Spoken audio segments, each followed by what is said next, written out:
Hello, everyone. Good afternoon. My name is Lukasz Kuczera. I'm a co-founder and CEO of Scala C. And together with me today is Michal Szulczewski. And we would like to give you a little bit of insight into how we do remote work in the midst of coronavirus epidemic. So, Michal, can you tell a little bit about yourself, your experience working remotely? Yeah, sure. So I have over 5 years experience in front-end development. I'm senior developer and leader, and I think it will be almost 3 years working remotely soon in Scala C. So I have enough insight to discuss how to work remotely and also how to manage projects and even how to cooperate with people working remotely. Very cool, very cool. So I've been working remotely before even founding the Scala C. So that was 2011 when I started to do my first remote work. And today I'd like to talk with you about some things that are crucial for remote work and to debunk some myths about remote work. So let's get started. So what was your story behind starting remote work? How did you start? Yeah, so I think my story is a bit unusual because I'm a very pragmatic person and always trying to change a bit my work environment. So I used to work as a normal office worker with like very, I think, average schedule between 9 and 5 p.m. So I started to experimenting with different setups, changing my desk, changing my chair. I even brought sunbed to my office. It was looking very weird when I was carrying sunbed in skyscraper to to my position and sitting next to normal office workers. So I was experimenting with how to fit my environment best to my needs. And I think at the beginning, the remote work for me, it was like something that was kind of dream for me. Even at the beginning, it wasn't formalized in my head how it would work. I was only thinking that it would just be super cool to work from home. And I think I mostly was concerned about how to travel, how to come to work, and how much time it requires to move through the city. Yeah, so then I found opportunity to work in Scala C, and I passed the recruitation, and I found that it's super nice idea to work remotely. And when I started, I I think I became in love with Scala C remote work from the very beginning. So I'm also very curious how it started in your case, because from the worker perspective, it's quite it's the road that it's quite easy to imagine that you can start work this way. But I'm very curious how it starts from from the CEO perspective. Yeah, sure. So my experience has started when I actually also was part of a startup based in Silicon Valley, and it was 2011, as far as I remember correctly, or 12. So it started with a love to Scala programming language. Actually, it was really hard to find any Scala, Scala related projects anywhere in the world, actually, because it was very early days for the community and for the technology. So I found through internet a company that needed Scala engineers to work for them. And I joined. They're still actually on the market. They're called miwi.com. If you'd like to check them out. So we started to work together with I took one of my colleagues that I taught how to program in Scala, and we started this journey.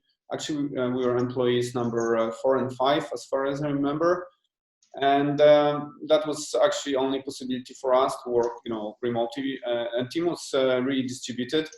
There was nobody in the same place. Well, besides me and my colleague, but we worked together I mean, not together, but both of us worked from home. And we started to build a team. After some time, we decided to, after actually a couple of years, we decided to set up an office, but that office was really used from time to time. And this is how my journey with remote work began. And there are a lot of challenges, working from home, especially when you have family. But we'll get there soon. So when I decided to start Scala C, the obvious choice was that remote work is the way to go, and my co-founders were actually also remote. So from the beginning, we used to work remotely, and the reason was that it was really hard to find talent in one place. That's the one thing, but also it's a very very convenient way to recruit the best people, because you can try to find them actually around the world. You're not limited to to specific location that you choose. This is my story behind starting the company and my remote work. So I want to talk a little bit about some technical requirements for remote work, and maybe Michal, can you tell us a little bit about your workplace setup? How is your workplace setup? How do you solve that? Yeah, so I think it's changed during the process of becoming the remote worker. It started with lying position. My first work position was to the setup and especially prepared desk that allowed me to lie and watch the screen above me. Yeah, so that was one of my first tries. But after some time, I found that it's nice, but it's not so as comfortable I thought for 8-hour working environment. So I switched to something like average desk with chair. I guess it's hard to get to bed, right, after 8 hours of work. Yeah, exactly. I think it's nice for making a break. So at the moment, I'm sometimes work like 2 or 3 hours from the park, and I think it's really nice opportunity as something that you also refresh a bit the mind. So I think it's very nicely influence your creativity. But as the main way to work, it's as you said, it's really hard to focus on on other stuff, and also makes you a bit weaker because it's also start the cycle when you not exercise your muscles anyway with Yeah. position. It's absolutely it's effortless. So after some time you find out that it's hard to move at all when you're working this way. Oh, really? So Yeah. what's your current workplace setup recommendations? Yeah, so my very first recommendation is to look for the position that best suits you, and I think it's you should have to be careful and also observe how your body react to different positions, because it's not something that immediately will come after changing the position, because you will find that, for example, your back is it's tensioned in some ways in different positions after a while. So I think it's there's a good advice is to keep the position straight always. It's I think it's very important. But overall, I think the variety of positions that you can think of between sitting on chair or gymnastic ball. You can also try to sit with some kind of setup that will hold your screen above you. They're also, I think it's very popular these days to also work part of the day standing. And even standing you have a few possibilities. You can just stand, and also you can use different kind of exercise tools that will help you to be a bit more active during the work. But also every position somehow influence the way you work. For example, doing some exercises while standing. At the beginning, it's a distractor, so it also requires to get used to it. and it takes about 2 weeks to feel comfortable with working that way. But I think it's also have very nice influence on your health overall. Because after working this way, like 2 hours, after 2 hours, you feel like you made a nice walk. Very cool. So from my perspective, a workplace setup when I was working fully from home, and if you have a family, so there are some important rules that you have to make in order to keep sane. So big challenges are, my wife was coming back home and she was asking me why you didn't do any house cleaning, or why you didn't make any dinner, because you were at home all the time. So you have to explain to your colleagues, to your family, that you were working and you couldn't do any of those house chores. And also it's very good if you are really serious into working from home. It's very important to have a separate workplace. People sometimes they don't have like a separate desk and separate place for work, and it's important to try to keep the boundaries at some point, because you can easily fall into like being all the time at work. So from my perspective, if you have a family especially, it's a little bit more challenging, because it's hard to explain to kids that your daddy or your mom is actually unavailable right now because have some important things to do. So for me, my workplace setup right now, actually since I've decided to have the office very close to our house, I currently don't have a dedicated workplace at my home. So for 2-3 hours of work, that's fine. But after 2-3 hours, working from couch, it becomes tiring, and it's not so effective. So my ideal setup is to actually work from the office, where we have a standing desk and chairs. But it doesn't stop me from actually spending usually mornings and afternoons working remotely, either from home or from cafe. And also, it's not a solution, working from cafe. You can work for an hour or two. So if you are into working from home, then it's highly recommended to set up your workplace properly, so you don't have too much distractions, like not like a living room or people coming in and distracting you. So yeah, I also think it's a good idea to separate time during the day, that you set your people in your house that you work in this time, because I also found that a lot of people think that if you work from home, it's like half or most of this time you could do other things, like for example, as you mentioned, clean the house.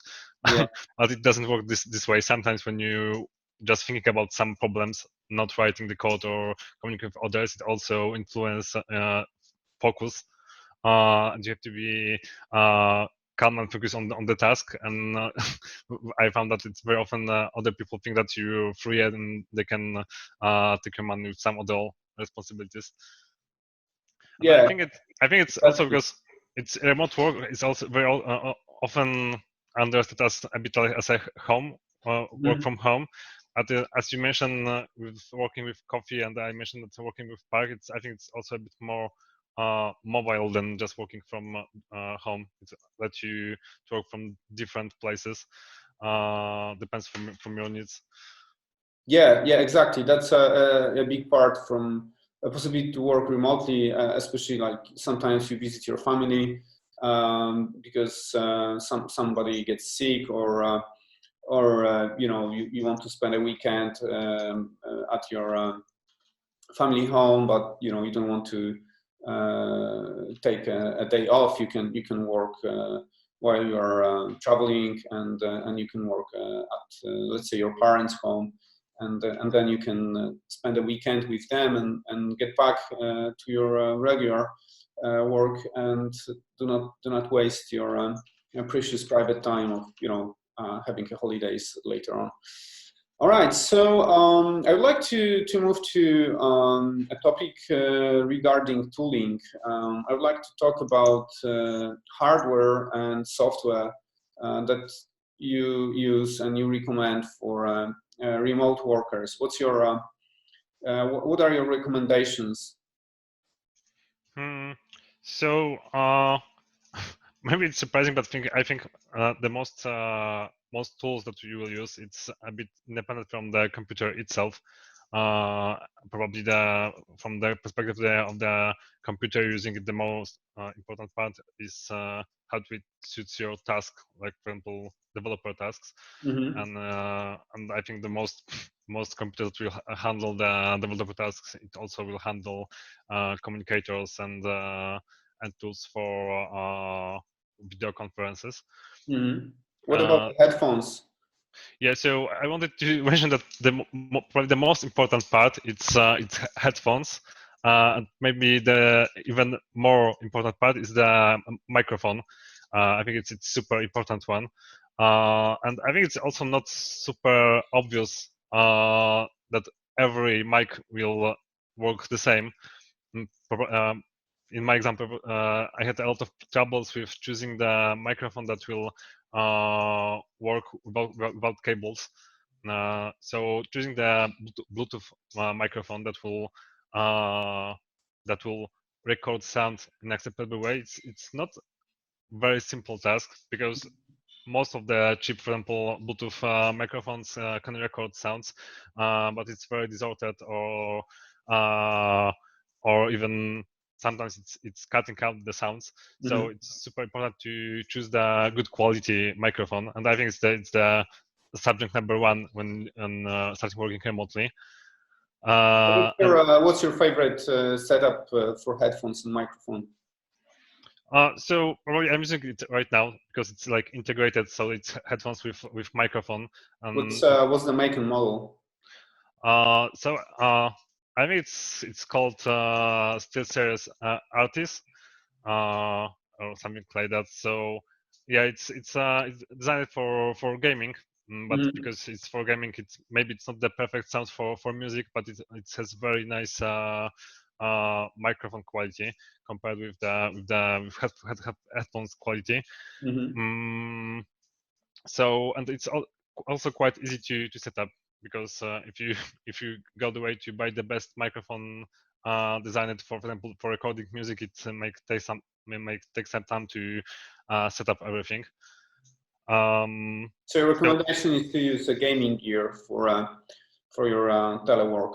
Yeah, definitely. I think it's quite a nice choice, especially gaming gears recommended for professional gamers, because they require to be more designed for communication mm-hmm. between players. So I think it's nice choice, and it's also very easy to configure. So that's one part, and second, it's more about the ergonomic, and I think it's very personal use. So it's around what kind of mouse or keyboard you use, mm-hmm. and also other setups.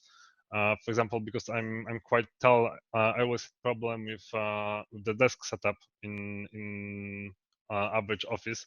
Every time when I was working in office, I had to ask for higher one, and also to add extra standing for the laptop.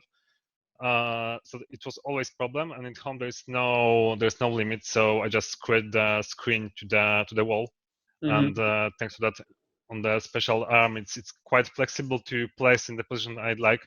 Doesn't matter if I'm sitting or standing. So I also think it's nice that in working from home you have like much more possibilities to set your gear the way you'd like. Also, I think very important part, at least at the beginning when you not started playing with standing position and lying position, is the chair. and I think it's something that everyone have to test by their own. I found that that quite cheap chair from market was the best suit for me. From what? From can you say again? Quite cheap chair from? From the market. I think it was from IKEA. So Okay. it's like very simple chair. It's not like some very sophisticated game chair with different stuff. And I found that it's hard to buy nice looking chair by the internet. So I recommend everyone to test by themselves if it fits. Especially for tall people, because of the headrests. They're very often not fit well for very high people, very tall people. So I think it's very important. And about other stuff, I think because you're working from home, you can choose, for example, the keyboard. There's a lot of possibilities, and you can think about the keyboard that it's not something to use in office. For example, I'm using like ergonomical keyboard that it's based on the two parts. Wow, looks like a Lego. Yeah, a bit. Can you show it again? Yeah, sure. What's the name of this keyboard? I think it's Ergodox. So okay. It's probably some clone, because there's also very popular, very close related. It's called Ergodon, Ergodox and Ergodon. So they have different microchips, but they're very comfortable. You have to learn how to type without watching the keyboard. So it's only a requirement, but I think it's very profitable to learn typing this way. And also it's very nice to use it in light position, for example. Also, I'm using the mouse like that, so it's like a bit like a trackball. So I'm not using my arm. Some people say it's healthier. I find after some time it's much more comfortable when you're changing position, because you don't need a special space for your arm when you move the mouse. So yeah, but overall, I think it's a very personal choice what you really need in your work. So, for example, if you design it that you will work only in one place in your home or somewhere, for example, in your office, that's separate from your work office, I think it's like very personal choice, and you have to think what will make your work environment the best. Right. Let me talk a little bit about the hardware setup we have here. So in our office, we sometimes we have part of the team is remotely and part of the team is locally. So what we've found is computer microphone doesn't work well, and to gather the voice for the room. We also have found that soundproofing is very important. Actually, this room particularly is not yet soundproofed, so we can hear that there is a little bit of a echo. But what we found using these microphones, like we use Yeti, they're very good to gather the sound from the whole room. If there are more than one person in the room, it's very hard to have a good sound. And we try different setups.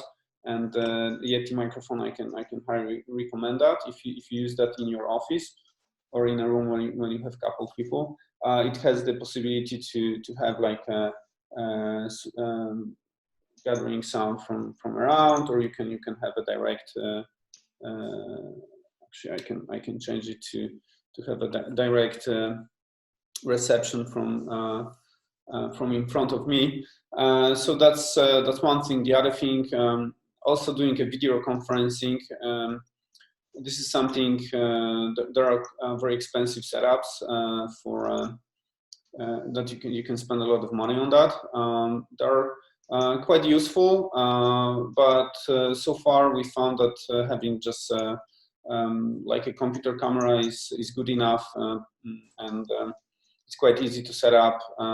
We have also some external cameras that are with a wider angle, but we don't use that that often, and especially that in like a typical meetings that we do, we oftentimes just do voice communication and video communication not so often, especially that we oftentimes work on like on documents or taking notes or having some discussions. Then even if we have the video, people usually they look at the screen and try to work together on some piece of a problem.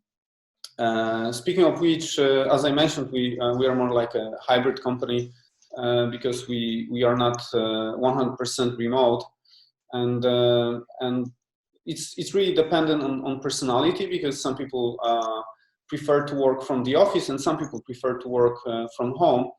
So let's talk a little bit about pros and cons of remote work from your perspective.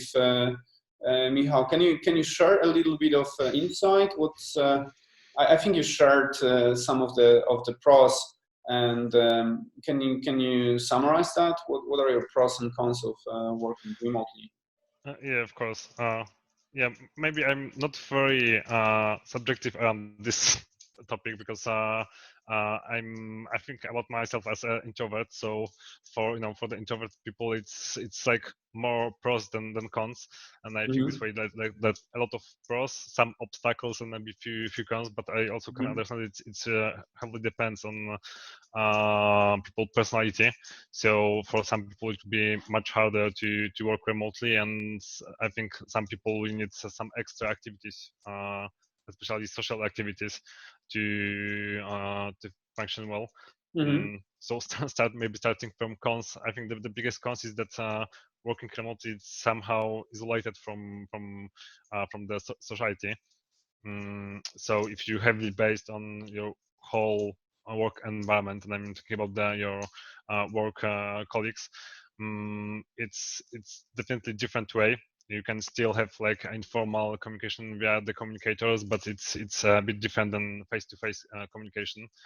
And if someone needs a lot of social activities, but in real life, it will require to some activities that will link people in real life.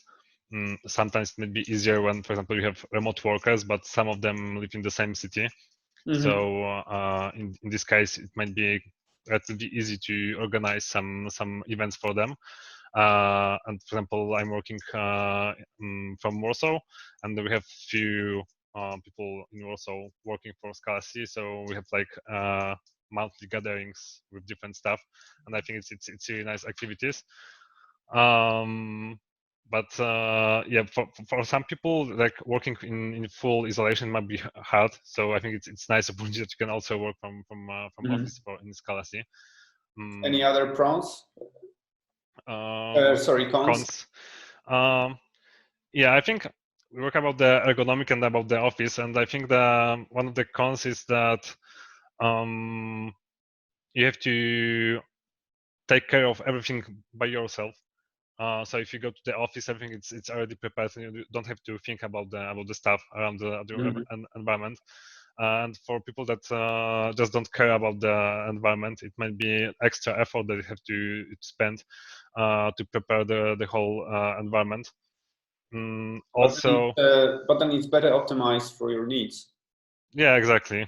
So yeah, it has pros, but it's also might be cons for some. And also because not everyone has home designed to, for example, to separate place designed for work. So in some extremal cases, it might be hard for some people to work from home when they have a lot of distractors from work. Yeah, one of the things actually remind me for video conferences, you have to take care about your light setup. And actually, we have automatic lighting here, and it's shut off sometimes. So that's one of the things that you have to think about before engaging in the video calls. To remember that you need some light. Yeah. Right. So what are the pros from your perspective? Yeah, maybe about one more concept that I think but it's more for beginners like junior developers. And for beginning, I think they need a lot of support, because at the beginning, when they have a lot of questions, and a lot of problems, they might feel a bit forgotten, because if you have to ask someone face to face, you can be annoying, and asking someone in office, and in this direct contact, it's somehow you force someone to respond to you.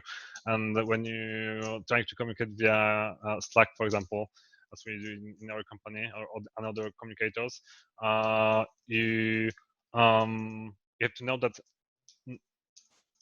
people won't respond to you immediately always. So in some cases, you have to, for junior developers, they have to will to wait for the response, or look for the response in the internet. And it's not obvious choices for very beginners in this world. So that also might be cons. But I think it's all of the cases I found so far, and I think it's not so much cons for the remote work, at least from the developer perspective. So with the pros, definitely is the time you save for traveling for commuting to work, and going back to home. I also think it's maybe it's not very, or it wasn't very obvious, but also very positive that you don't have to contact people you won't contact in average life. It means, for example, you don't have to contact people in public transport, so it's less possibility that you can catch some Nasty illness, disease. yeah, like some disease, like all viruses like these days. But even before before the coronavirus outbreak, it was like, I think it was quite common that I get flu every year, communicating to the work, or even in the office, because there's people very often go with some very light flu, but it makes make it spread for coworkers. So I think it's a pros. Also, the something we mentioned, that you can fully attach the environment for you, and I think it's one of the biggest pros. Hmm. And also, it may be surprising, but one of the pros for me, it was the better communication between coworkers.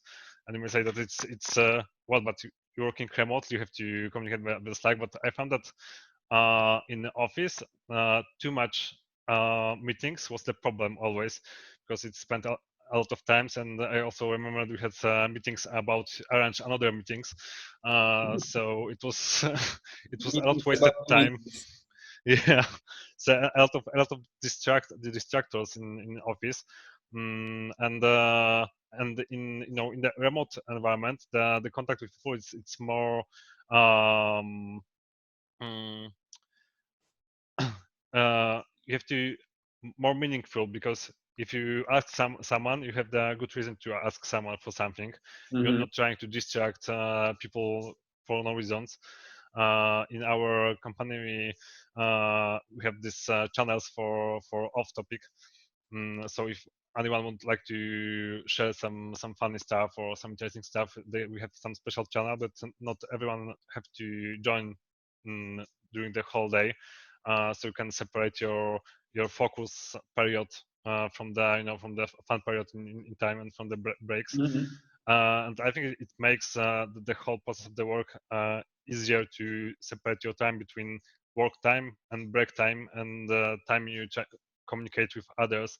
And all this stuff it's for me, it's more meaningful, because another process that you stop thinking about your work in case of working in 8-hour shift. You start thinking about the problems you have to solve, and because of that, you have much more focus in the current situation, in the current problems trying to solve, and you much more focused on the path to solve the problem. Yeah, Yeah, but I totally agree. yeah, from my perspective, it leads to like two behaviors. One is that workers can work less than expected, and on the other hand, some workers may work more than expected. So also from my perspective, I'm very curious how it looks from from the managers and overall the hire people, how it looks, because it very often can lead to trust issues that some workers work less than they should. And Yeah, that's a very yeah. very common problem I faced in the very early days of my remote work. People were asking me, how do you know that they are working? Because it doesn't mean that I don't see them. They don't work. Especially that even if you are in the office, you can spend a whole day I don't know, browsing Facebook or chatting with friends, or I don't know, watching some YouTube videos, unless you have a very strict control over that, but doesn't stop you from using your phone or whatever. So from my perspective, it's a very big shift, because you stop looking at hours and you start looking at the output. So nobody's asking you about how many hours you spent on that. People start asking, is it done or not? So did you do your task or not? What did you stop? What did stop you from doing that? So that's a very important shift from thinking about, I see this guy every day in the office, working for I know 12 hours a day, and he's hardworking, but at the end, it's really important if someone is doing 12 hours and has the same output as another person, then it doesn't matter, because only results matter at the end of the day. So from my perspective, it's a very important aspect of remote work, that I don't think about if someone is sitting before his computer or not. So you have to let go a little bit of a control, at least perceived control, and it's a very easy shift. But from companies that we work with that don't have remote experience, it's something they do ask us about, right? So how do I control if someone is sitting 8 hours before the computer? Well, it's very easy, because you're going to see the results, and if the results are not satisfying, then we're going to do something about it, and that's a very very important thing. I think we swept quickly through also the software setup. I want to touch about a little bit. Maybe if we can go back a little bit to this topic, and can you share share the tools that you use for your day-to-day work? So just give me a moment to check exactly, because I use the different kind of blockers that integrate in different way with mobile phone and computer. I used to work with called Turkey. I think it's called like that. It's block website during the period you sign to the application. I think the kind of it's focused me, because you can use it across different platforms in Windows, Linux, and on the mobile phone. So I think important part of working remotely, and I think it also applies a bit to office work. When you work via computer, if you have a problem with focus, and I wouldn't say it's something bad, because how the current internet is designed, it's very helpful to use tools that will help you focus and cut out you from these distractors and the websites that you shouldn't look during the work. So I'm using the Focus Me.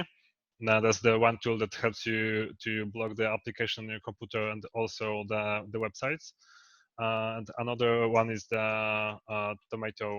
It's the Pomodoro timer. It helps you to work with the Pomodoro schedule. It's around 25 minutes and 5 minutes break.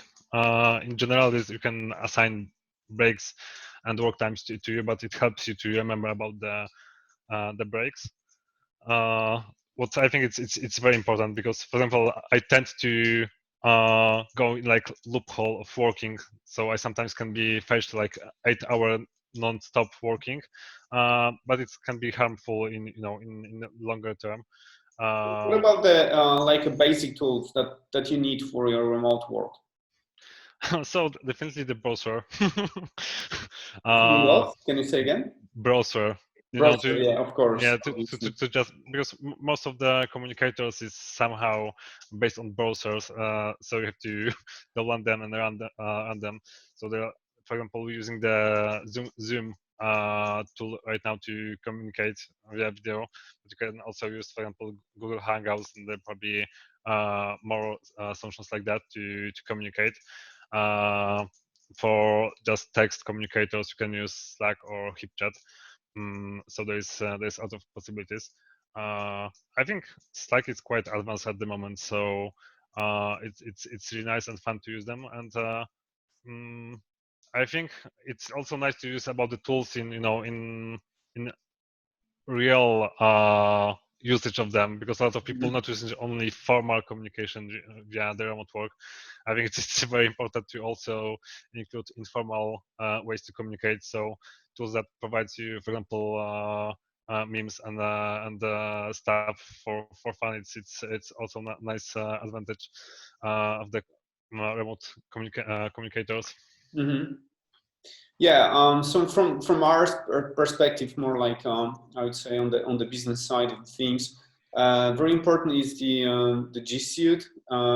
So we use a lot of calendar for organizing meetings, and when you are working remotely, you just can't grab someone and say, hey, now we're gonna talk, because it's impossible physically.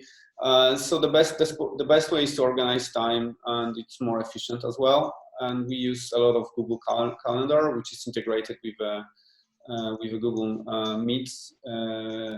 Meetup from our Hangouts, and we use that like for everyday tasks and meetings.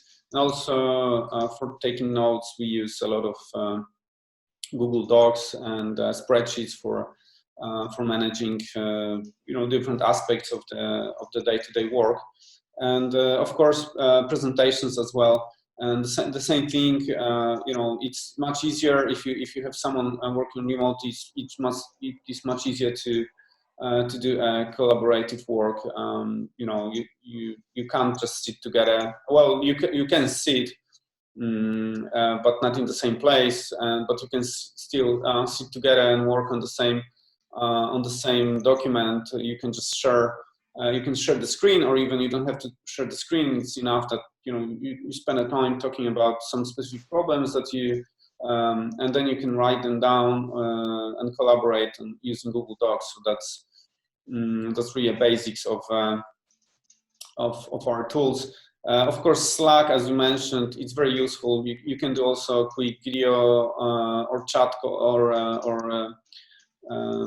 phone calls over Slack, which is also very useful. And so phone is not that useful anymore nowadays, and especially that sometimes people are in the meetings and you don't know. So on the Slack, you can set a status that, hey, I'm in the meeting, I'm commuting, I'm sick, I work from home or from office. This is also one of the things that we use every day. When I start, I don't have to ask if someone's at the office or not, because I can see their status as long as it's updated, of course, and see that this person is working from home or from office. He's or she's traveling, and or maybe being on vacation. So this is really a powerful tool for communication. Although you have to be very careful, you can easily fall into the Slack eating a lot of your time. But if you do it right, if you set up you can set up a distractionless time for doing work, then it's going to work very well for you. So to summarize, from our perspective, of course, Slack, Google Docs, and video communication, we use Zoom or Hangout, Google Meet. But from the developer perspective, I think it doesn't change, right? Can you explain a little bit more? What's your favorite remote dev tools? I guess it's going to be still with GitHub yeah, I think it's quite similar to what we use in Office, because most of the tools at the moment somehow synchronize with cloud solutions. So you can use any editor you'd like for code. You can also, probably the most often tool is the GitHub to store code, or GitLab, but some Git related tool. So it's not much huge shift what you do with in the developer setup. So I think there's not much much know-how to learn that differ from the Office environment. And I think it's also nice because it's provided by the tools and how they develop to store things in the cloud or servers. So I think that's also a nice part of the remote work, that it doesn't require you to put much effort to change the software the developers use. Yeah, I think there's also one thing that is worth to mention, that we also use the Google tools, especially presentation tools and Sheets tools, to store guidelines for remote developers, because there's a lot of different stuff you'd like to explain to your workers, how your company flows looks. So it's really nice to store these things in some kind of cloud solution. We use mostly Google for that. G Suite. And I think one more tool is also not in every project, but at least for some, it's Jira related products. So it also lets you manage the workflow, have you solve the issues, and also with Confluence it lets you document and share thoughts about the project.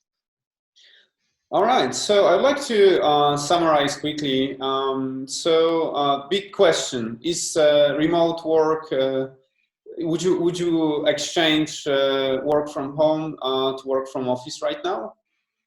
I wouldn't. in any case.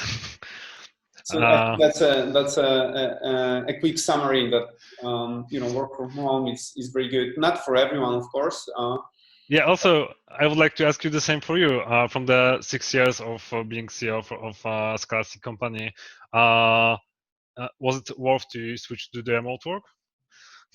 Yeah, it's definitely. I really prefer working this way, because we are fully distributed, and well, not fully.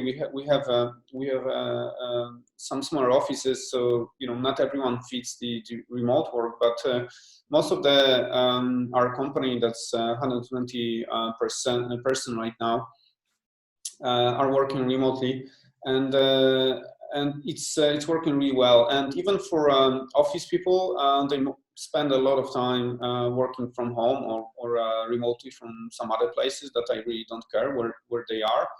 And even like every week, there's really rarely like maybe I can count on those people on one hand that spend like 100% of their time working from office, and this is really an exception, I would say. So it fits really very well to schedules of different people, and it allows us to stay more productive, especially that we spend a lot of time working with companies that are far away, with a big time difference, and in this case it's really the only way to collaborate. So if we have that collaboration, I mean the remote collaboration in our genome, it helps us tremendously to achieve a success with our projects.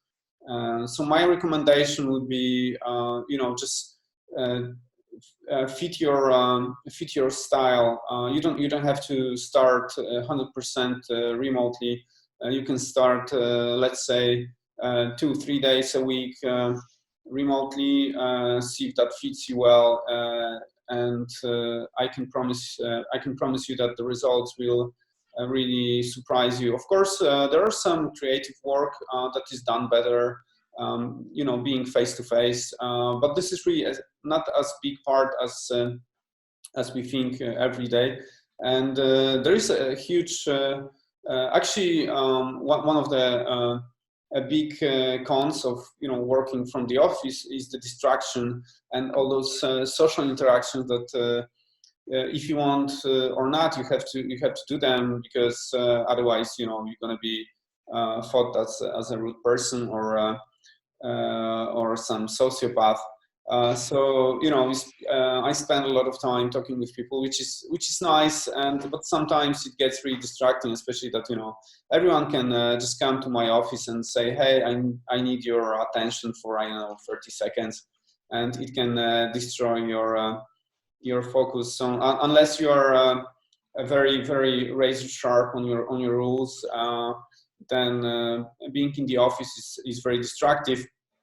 Of course, it has the pros of just, you know, being available for a quick chat and discussing some matters quickly. But in the long term, definitely that's a powerful tool, and I believe every company in the middle of what we are facing right now should start doing remote work, and we would be very happy to help you out with our experience doing so. So if I would go back 6 years, and if you'd ask me if you'd like to, you know, start companies as a remote, I would say 100% yes, because I can fit my schedule. I can fit, you know, everyone else can fit their schedule to their work.